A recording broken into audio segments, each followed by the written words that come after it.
مسلم league نون پنجاب کے صدر رانا ثناءاللہ کا کہنا ہے کہ نواز شریف کی واپسی ایک اہم ایونٹ ہے اور پوری قوم اس کی تیاریوں میں مصروف ہے۔ 21 اکتوبر کو مینار پاکستان پر ہونے والا جلسہ تمام ریکارڈ توڑ دے گا۔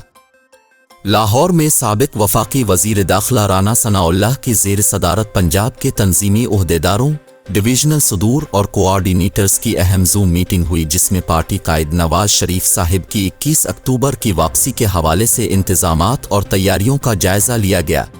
سابق وفاقی وزیر رانا ثناءاللہ نے تمام تنظیمی عہدیداران اور کوآرڈینیٹرز کی طرف سے تیاریوں پر پیش کی جانے والی رپورٹس پہ اطمینان اور خوشی کا اظہار کیا۔ رانا ثناءاللہ کا اجلاس سے خطاب میں کہنا تھا کہ پنجاب کے طول و عرض میں اس وقت نواز شریف کی واپسی ہی ایک اہم ایونٹ ہے اور پوری قوم اس کی تیاریوں میں مصروف ہے۔ 21 اکتوبر کو مینار پاکستان پر ہونے والا جلسہ کبھی بلایا نہ جانے والا واقعہ ہوگا اور ہر جلسے کا ریکارڈ توڑ دے گا۔ اس وقت پاکستان کا ہر غریب قائد کی واپسی میں اپنے حالات کو بدلنے کی امید کی طرح دیکھتا ہے۔ مسلم لیگ نون پنجاب کے صدر کا مزید کہنا تھا کہ مینار پاکستان کا تاریخی جلسہ اور قائد نواز شریف کی تقریر پاکستان کے روشن، پرامن اور معاشی مستقبل کی نوید ہوگا۔